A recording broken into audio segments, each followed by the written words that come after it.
Hey beautiful people, how's it going, and welcome to a new video. So in today's video I'm going to be talking a bit about Wardloop. So a lot of people have requested this video for me. Actually, over the past few leagues I decided not to do one because there are guides out there already that are pretty well in depth, but I decided, you know, for 3.19 I may as well make one, since it's apparent that GGG want to actually keep this build around now, because they could have obliterated it if they really wanted to, because all you have to do is change like one thing from many things in this build and it will be dead. But I feel like they want to keep it around because it's the only build that really utilizes the ward mechanic, and it's a really fun build. So this build is nerfed in 3.19. It has less damage, about 30% less damage than it did, because cast when damage taken actually got nerfed from 7% more to 25% less. So you do feel it a little bit earlier now. But when it comes to the late game, when you have omniscience and loads of statted gear up, then you will probably not feel the difference at all, to be honest with you. So I'm going to cover quite a few things in this. I'm not going to cover everything because the video would be about 4 hours long, and nobody's got time for that. So I'll catch you guys in a sec.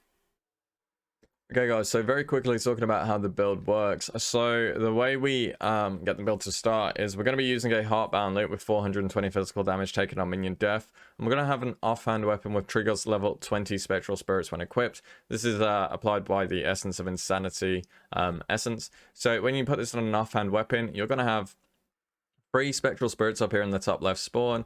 So when you swap back to your main weapon, this is going to cause all 3 of these dudes to die, and when they die it's going to cause you to take 1260 damage. That's got a domino effect where it then summons the skeletons, and the skeletons will then constantly die, which is going to proc Forbidden Right, which causes you to take even more damage, and then basically procking all of your skills on an infinite loop. So it will lag a bit when I do it. And I'll just show you this as well. We offset the damage that we take via the Oros Resolve. So if I do not activate the Oros Resolve, this is what happens to my HP, as you'll be able to see in a second. Boom. I would instantly kill myself without the Oros Resolve. So when we combine it with the Oros Resolve Flask, like so, if I just put this on very quickly, if I go back to it now, when I trigger it like so, it will lag a bit because I'm streaming in high quality. We actually absorb all of the damage thanks to the Oros Resolve, because Oros Resolves gives us a ward does not break during Flask effect, and then we permanently sustain this thanks to a ton of other mechanics in the game, which we'll go over a bit later, causing us to have a permanent shield. So yeah, it's a really cool mechanic, very intricate, and yeah, it has a lot of steps needed in order to get it up and running, which we should hopefully cover in this video. Okay guys, so this is a spreadsheet I've been working on over the past few weeks with a little bit of help from Don't Rage Quit Bro, so thanks Don't Rage Quit Bro for that one. Now this is going to be one place where there's going to be a lot of information about Wardloop, and hopefully this will grow over the course of the league or the next league if it's still alive. And this will be kind of where you can just come for a lot of information, because there is information out there about Wardloop, but it's kind of cluttered all over the internet now. So if you have anything that can't be answered using the spreadsheet, feel free to message me on Discord, YouTube, or Twitch, and I will look to add the answer to your question here, and hopefully we'll just accumulate everything over time, so it'll all be here. So we've talked about how Wardloop works already. Now, what is a CDR breakpoint? So Wardloop utilizes CDR breakpoints. A CDR breakpoint is where the number of frames it takes for a skill, in this case cast when damage taken, to come off cooldown to be lowered. This results in faster casts and thus more damage once you achieve those breakpoints. So the way that it works, if you don't know, cast when damage taken has a 250 millisecond cooldown, or 0.25 seconds, but the closest frame to that on the server is 0.264. So the server has frames every 0.033 seconds. So the first 10 frames are like so, going up to 0.33 over here. Now, when you get 9% CDR, we'll have cast when damage taken coming off cooldown every 0.231, and at 27 it'll be every 0.198. So the next breakpoint would be 52%, however, it's not really attainable without sacrificing too much, so it's better to just stay at the 27% if you can hit that. So if we do the math, by going from 0 to 9% CDR, you're casting every 7 frames instead of 8, which means that we would be casting 14.28% faster. So this means that self damage per second amount is increasing by 14.28, as well as our damage dealing skills. This also increases the amount of life we recoup per second by 14.28 as well. So when you hit 27% CDR breakpoint, we go from casting every 6 frames instead of 7, so now we're at 16.66% faster, and again increasing the frequency of our self setups, damage setups, and our self-dealing damage setups, if that makes sense. So yeah, that's how breakpoints work if you didn't know, and I'll cover more of the spreadsheet now. I just need a quick drink. Okay guys, so one of the biggest questions, always get this question every single day, is, yo, how much does it cost to start the build? So I like to say that you should have around 30 divines into the build, but I also say that you should never try and just fully make this build from scratch unless you're really, really rich. What you should do for this build is play a different character, because this is never a first character, and just collect the gear as you play the game and start crafting it as you play the game. So this is how I did it. And this was about day 6 of the league. Disclaimer, these prices are subject to change, so don't take this at face value right now. But it cost me around 57.51 for all of my gear. Now, not all of my gear is mandatory. There are things that I could have changed about it easily, but I decided to go for like a really expensive Forbidden Flame and Flesh early, which would have knocked 14 divines off. Again, totally not necessary, and I'll cover why in a bit. But yeah, this is effectively what it is. You should always craft your runic gear. I really don't believe you should ever buy it, because it's very, very expensive and it's really not hard to craft. There is a crafting guide in the spreadsheet that you can check out as well if you want to know how to craft it. And yeah, this will save you tons and tons of money if you didn't know how to craft before. But yeah, don't take this at face value. I say you should start around 35 divine orbs and then just slowly collect gear as you go along. So this is a breakdown. Also have 2 path of buildings in here. One for non-Omni, which would be considered budget. Still expensive, but it would be considered budget compared to Omni, which is about you probably need around 120 divines to get Omni going to feel actually okay. So just bear that in mind. Okay guys, so in order to get your loop working properly, you're going to have a proper skeleton set up. Now don't worry, because the math's already been done for you. So we are going to be utilizing the 2 dust jewel, which is a unique jewel, kind of expensive right now, but there are ways to get it down in price, which I'll talk about soon. So depending on whatever breakpoint you have, this will be your cooldown recovery. For instance, mine, if we go over here right now and look at my misc, is 29%. So this will be the 27% breakpoint. It does not matter if I have 45 or you know, 27 on the dot. It's going to be the exact same setup. So if you have between like 9 and 26, and I've had people say this and they've got like 18, they're like, what do I need for 18%? It's the same thing as 9. So there are 3 different setups. If you were to have 0 to 8% CDR, again, you can check on the MIST tab. This is the setup that you would need. You need a total duration on your 2 dust to add up to 57%. So if we have a look at my tree, these are what 2 dusts are.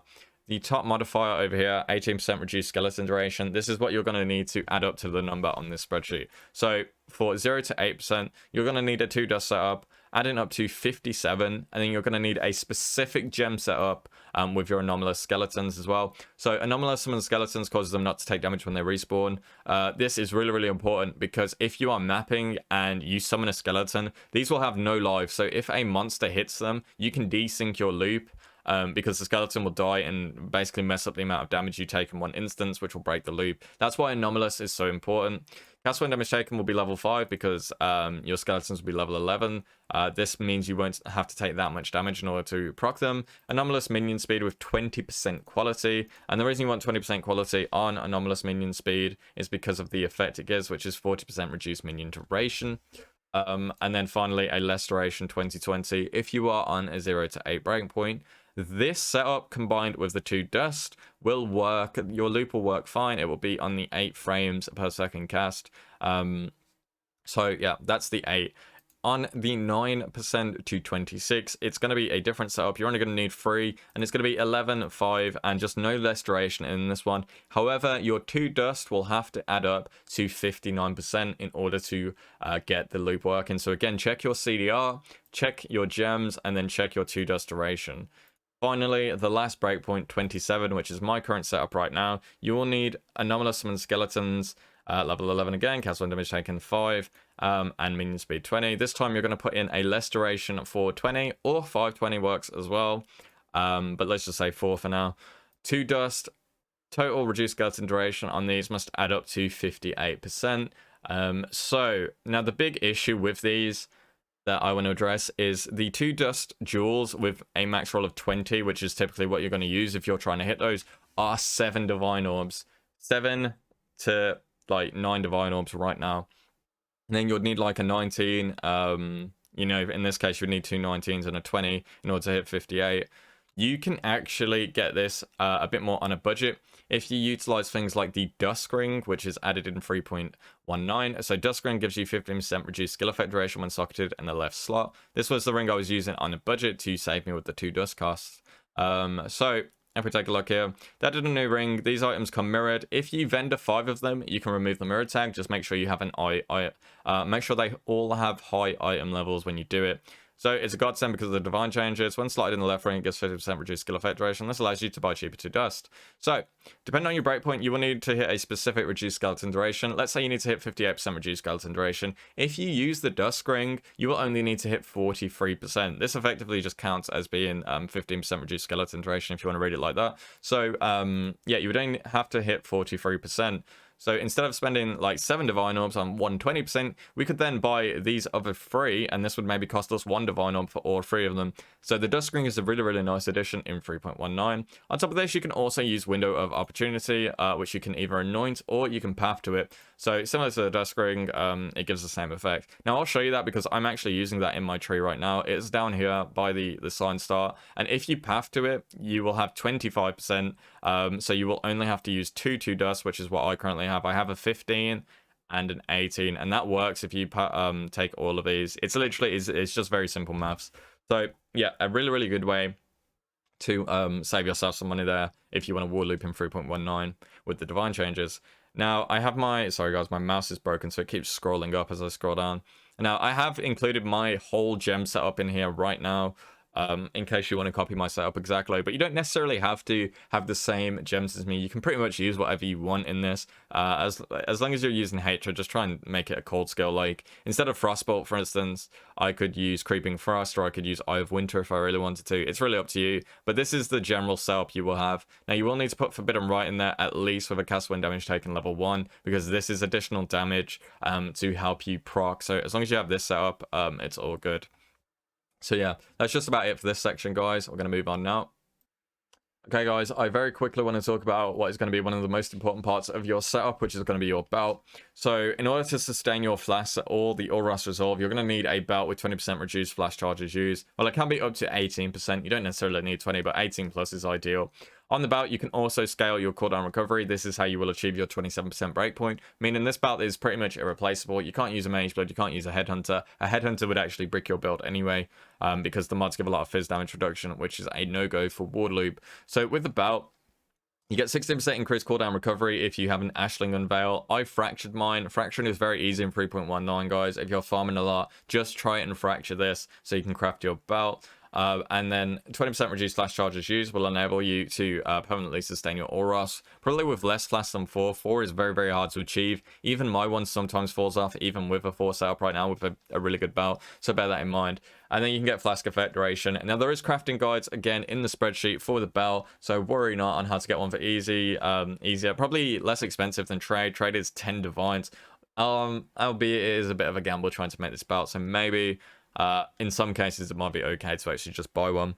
So, Flask effect duration, reduced charges used. If you come over to your miscellaneous tab over here, again, it's used a lot in this build, guys. So, Flask duration modifier, mine right now is at plus 88. My Flask charges used is at minus 20, and Flask charges gain modifier is 84. Now, because I'm a Scion, I have the Pathfinder node, which makes it a lot easier for me to sustain my flask than it would if I was an elementalist. So this is the kind of setup that you want to... These are the stats that you want to look at when you're like trying to balance your flask. These 3 right here.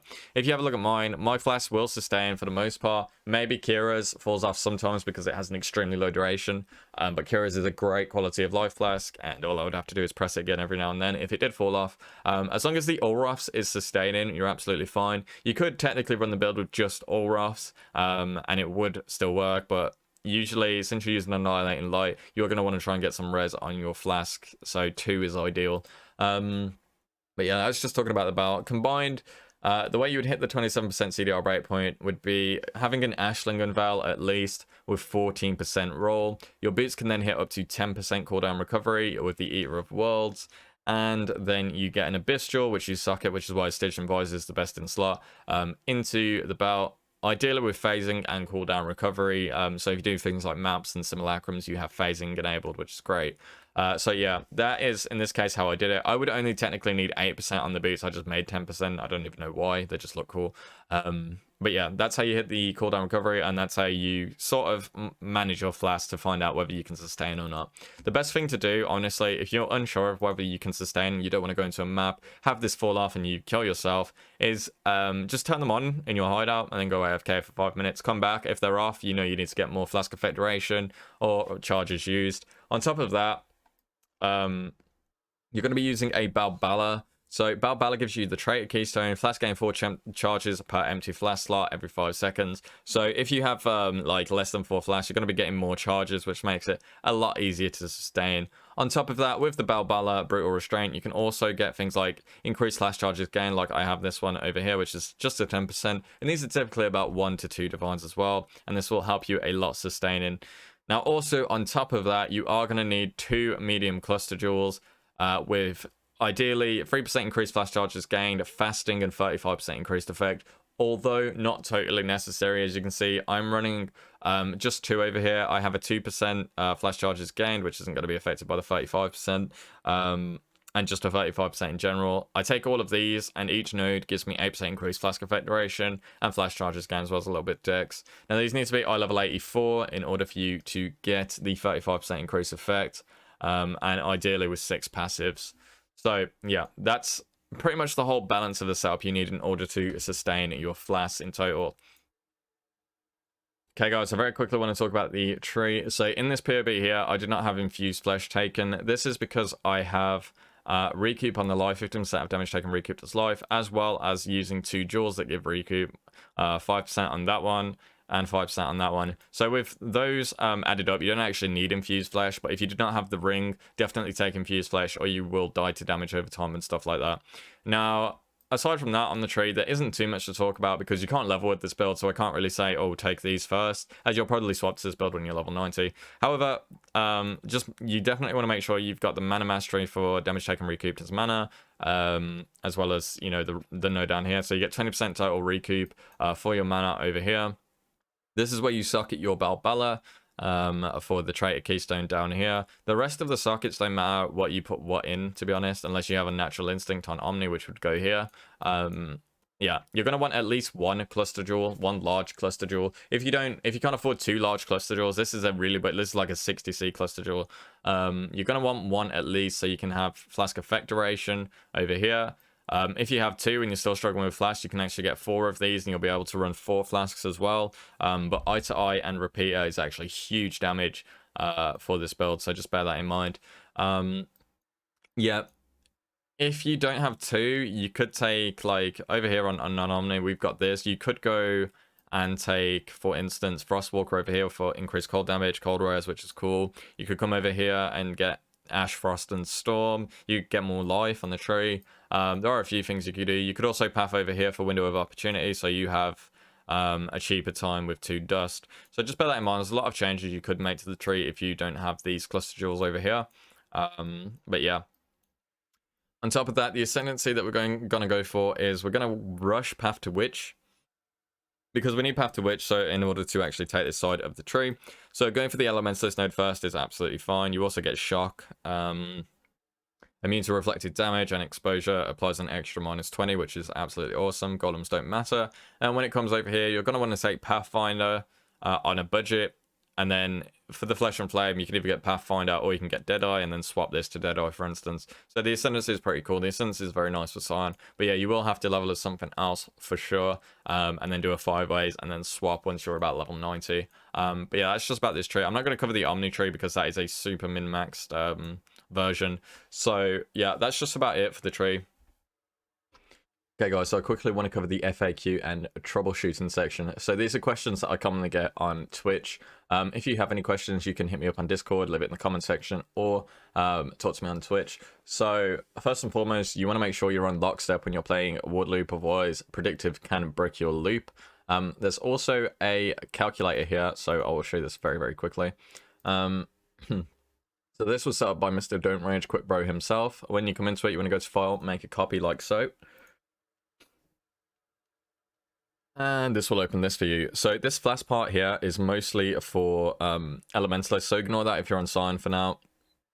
I want to talk more about this part over here. So this is a calculator that will see what level of cast when damage taken you can run in your build. So if I'm doing mine, for example, right now, so if we take a look, I have 2,563 life, so that's 2,563. Chaos resistance, due to Forbidden Right, is -60. And then Oros, my Ward of Oros active is 1,659. Energy Shield currently 0, CDR 27, and Fire Res 75. So if you look at this part down here, after you've entered these in, you'll see the max level of cast when damage taken that I could run for my build would be 18, with the max level of gems being 19, with the current setup, because this is obviously affected by how much damage I would take from Forbidden Right and stuff like that. So if I was to be using Divergent cast when damage taken instead, we'll be able to run a 21-21 setup. So yeah, Divergent cast when damage taken is very, very important for the build. You can make the build work without it, but you will be a lot weaker because your gem levels will have to be lower. So Divergent gives you a 20% reduced amount of damage taken to trigger with 20% default quality, so 23 becomes 23%. So it's very, very convenient. So just in case you're having trouble triggering your slows, they're triggering slowly, use that calculator to just sort of see what your loop is doing. On top of that, I already had a video set up with answering a lot of common questions, i.e. I keep committing suicide, why doesn't my loop work properly, why do my skills trigger slowly, why do I need to weapon swap 2 times to get to work. So I've linked that here as well if you want to have a look at that. As you can see, that is 13 minutes on its own as well, and that's just answering a few questions, so you could see how absurdly long this video could become. Now, this is the part where I'm just noting down every single question I get for the build and then putting it into the spreadsheet effectively. So what's the easiest way to get started? You do Wardloop as a second character and you collect gear with it as you go along. Is the build tanky? Yes and no. You have an infinite ward shield, which means a series of little hits will not do any damage at all, making mapping extremely comfortable. However, the build has no physical mitigation and -60 chaos res. That means that big physical hits like a Shaper Slam will one-hit you, or hits with physical damage as extra chaos damage can potentially one-shot. So the most common case of this would be in a Simulacrum around wave 26 or higher.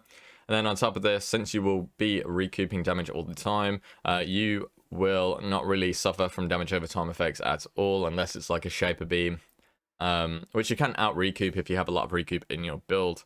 How do I level? Personally, use Smite and Hollow Palm until level 65 or 69, and then I pay for 5 ways up until level 90.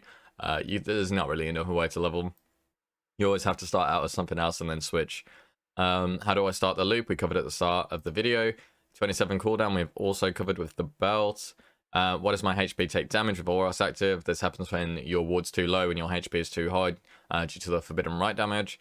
Why do I only use 3 Flask? We have covered. Can you use a Headhunter or Mage Blood? No, because the belt is very important. Why is Survival Secrets important? This is a good one. So Survival Secrets is a jewel you get from Act 2 from the Golden Hand quest. Let me just open my tree if I can get there.